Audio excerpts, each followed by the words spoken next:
இந்த வீடியோவில் முழுக்க முழுக்க சிஎஸ்கேவை பற்றி பேச போகிறோம். சிஎஸ்கே சிஇஓ காசி வந்து ப்ரெஸ் மீட் கொடுத்துருந்தாரு. அதில் 3 முக்கியமான தகவலை ஷேர் பண்ணியிருக்காரு. இதில் தமிழ்நாட்டில் எலெக்ஷன் நடக்கிறனால சேப்பாக்கத்துலேருந்து ராஞ்சிக்கு மாற்றப்படலாம், தோனியோட ஹோம் டவுனுக்கு மாற்றப்படலாம் போட்டிகள் அப்படின்னு ஒரு தகவல் போயிட்டு இருந்தது. அதுக்கு இல்லவே இல்லைன்னு மறுத்திருக்காரு. நாங்கள் நாடாளுமன்ற தேர்தல் நடத்தினப்பயே சேப்பாக்கில் மேட்ச் நடத்துகிறோம் அப்படின்னு சொல்லியிருந்தார். இரண்டாவது, சிஎஸ்கே டீம் விற்க போகிறாங்கன்னு சோஷியல் மீடியாவில் ஒரு இது போயிட்டே இருந்தது, வதந்தி மாதிரி போய்கிட்டே இருந்தது. அதுவும் முக்கியமான நம்பர் 1 ஃபேமிலி ஒரு முக்கிய பிரபலமான ஃபேமிலி அதுவும் பொலிட்டிக்கல் ஃபேமிலி வாங்க போகிறதா சொல்லிகிட்டு இருந்தாங்க அப்படின்னு சோஷியல் மீடியாவில் போயிட்டுருக்கு. அதை அப்படியே முற்றிலும் மறுத்துருக்காரு காசி. சிஎஸ்கே நாங்கள் விட்டு கொடுக்க மாட்டோம் அப்படின்னு சொல்லியிருக்காரு.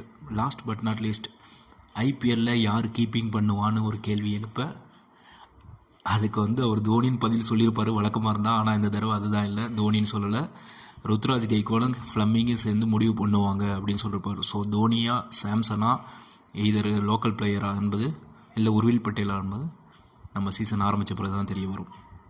தேங்க்ஸ்.